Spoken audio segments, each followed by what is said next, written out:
everybody doing? My name is Lonnie, and I'm here to spit some facts.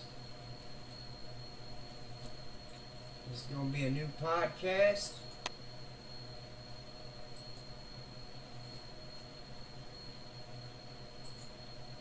That I don't have a name for yet.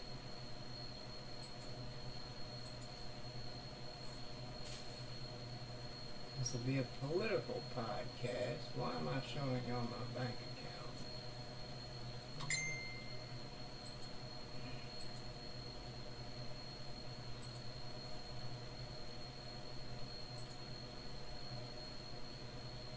We'll be doing a lot of this kind of stuff.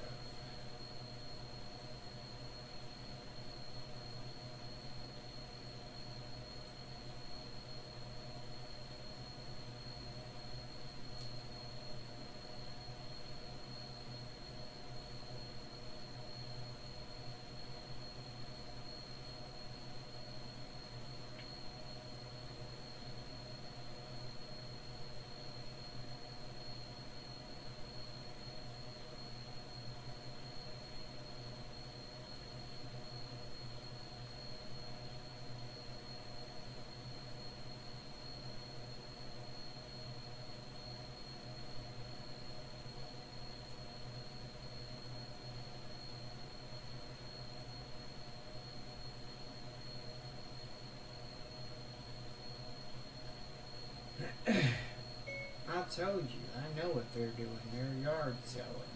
If Emma has something to do, she's going to make sure Chelsea has to stay with her and do it all fucking day.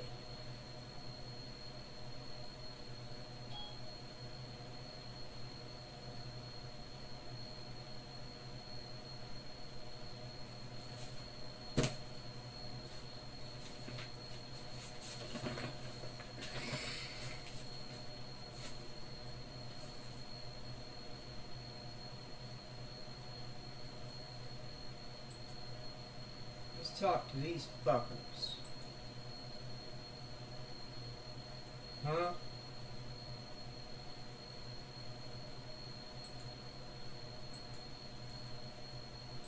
Huh? Alright. I just wanted to make sure we're on the same goddamn page here. Are y'all raged out yet? I'm having about.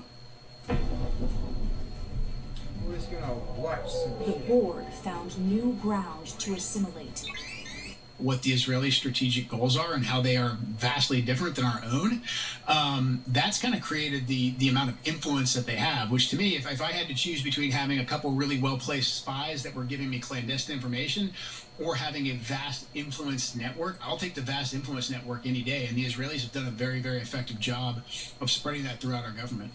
Yeah, so, well, along those lines of the assets that are on the less powerful side, which is actually the workers inside our government, although from time to time they do massive damage.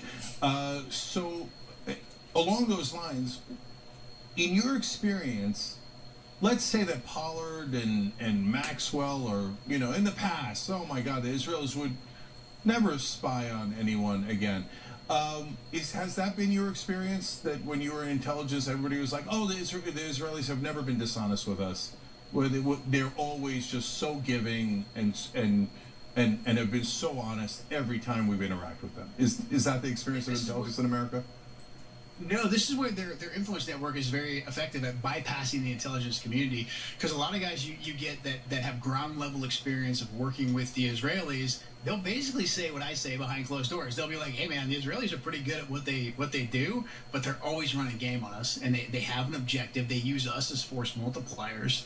I think initially when you're first exposed to them, like maybe Mossad will whiz bang you on how they killed Mogdania or something like that. You're like, wow, these guys are pretty good.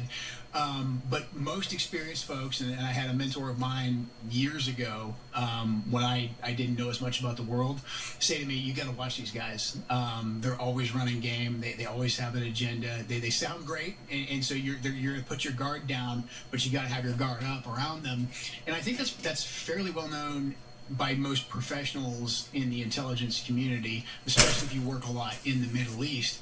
But again, this is where they run the game. I mean, they can insert what they want to insert into the intelligence channels if they know it's actually good intelligence.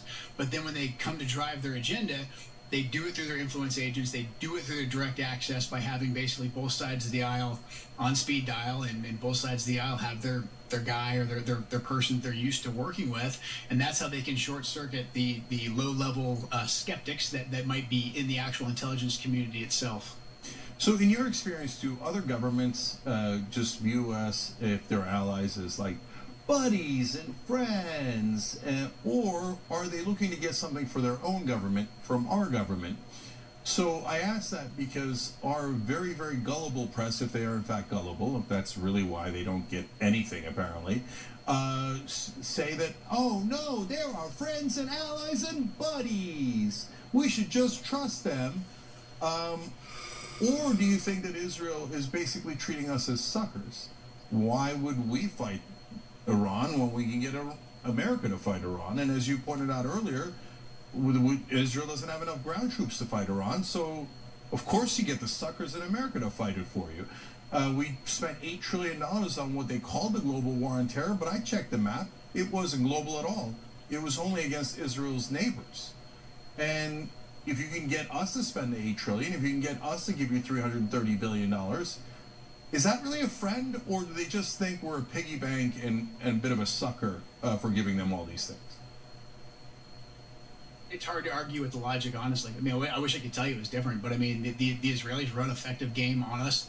This is yet another war that they've gotten us sucked into. I mean, I spent a lot of time in Iraq, lost my late wife in Syria.